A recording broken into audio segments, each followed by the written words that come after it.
Hello everyone. Thank you for joining me today to begin hearing about Wii U. I am here inside Nintendo headquarters in Kyoto in a 7th floor conference room which, as you can see, is rather plainly furnished. But there is something here which is quite significant.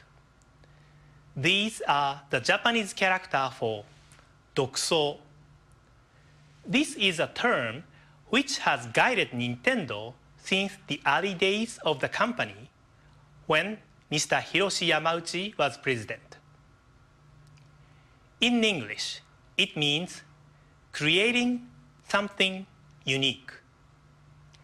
I believe when you hear from Nintendo this week, there may be several times when you say to yourself, well, that certainly is unique. And hopefully, you will be thinking of unique in a good way. In fact, this Nintendo Direct itself represents something unique because it really begins our E3 news announcements even days before our E3 presentation this coming Tuesday. During that event, we'll be focusing almost entirely on games for Wii U. So today I'd like to introduce you to Nintendo's brand new home console, Wii U, and its new controller in a more conceptual sense. In this room in 2008, we began discussing what we should do with Wii U to meet our goal of creating something unique. And here is one of the topics involved in our discussions. Maybe this seems familiar to you. People are gathered together in the same room with friends or family, but they are not truly connected. They are paying more attention to their devices than to each other. There is an American professor who has written a book about this called Alone Together. And I think that term captures the idea. New technologies in general have made life easier and more efficient. But we have to wonder what this will mean for the nature of human relationships moving forward.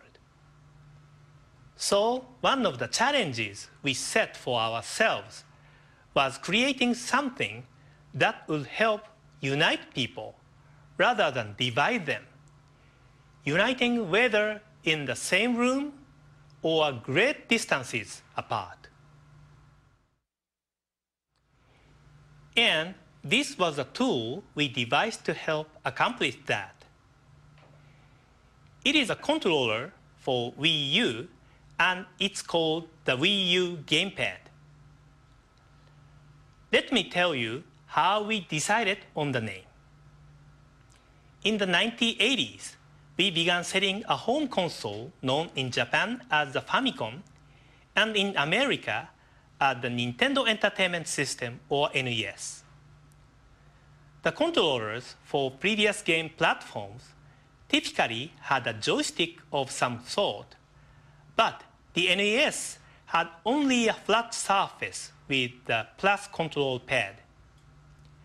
Because of this, players began referring to it as a gamepad. In any case, we decided that this name also made sense to describe the appearance of the Wii U controller, even though it now also features two stick-type devices. This is probably the most obvious difference from the prototype we showed at E3 last year. That previous version had circle pads for thumb control, but we decided that this format was really more appropriate for portable devices where a low-profile form factor is important. Instead, here we have incorporated sticks that not only operate precisely in 360 degrees, but which also can be pushed down for an added method of control. In addition, we have also redesigned the back of the controller and the button layout to maximize comfort, even if you are playing for a long period of time. A couple more things. This mark to the left of the screen is the location for the NFC reader writer. You can place cards or figures on this, and relevant data will be read or written into your experience. This button can be pressed even when the Wii U itself is not activated. With the existing remotes for your current Wii, you can simply turn on or turn off the game console. Beyond that, you need your TVs or cable remote. But with Wii U, the gamepad itself becomes a fully independent infrared TV remote. Next, let me talk about some of the things that the Wii U gamepad makes possible. Last year at E3, we talked about the potential of two screens.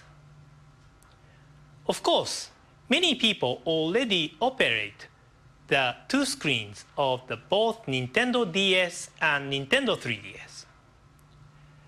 But with Wii U, two screens become more dynamic because the relationship between them is not fixed. Secondly, the two screens make possible something engineers refer to as asymmetric diversity in gameplay. In simpler terms, what is being seen or even done on the small gamepad screen is different from what's happening on the big screen TV. We'll be showing you what this means for gameplay at E3 this week. The gamepad screen is also a touch screen. You can use a stylus to draw pictures or use your finger for the usual range of intuitive inputs. What is more unusual is how the two screens can work together in unprecedented ways. This kind of gaming feels unique. The Wii U gamepad also senses movement with motion and gyro sensors. This is particularly important for people somewhat unfamiliar with gaming. By using more intuitive motions to control a game, players of all skill levels can better play together. And of course, all this is enhanced because of the improved graphics processing power of the hardware, something you'll recognize beginning at the E3 presentation on Tuesday. Also, consider that with a screen in your own hands, you don't need to be sitting directly in front of your TV. You might also find yourself in any comfortable spot anywhere in the living room. As we mentioned last year, sometimes you can continue playing on the gamepad even when the TV screen is being used for something else.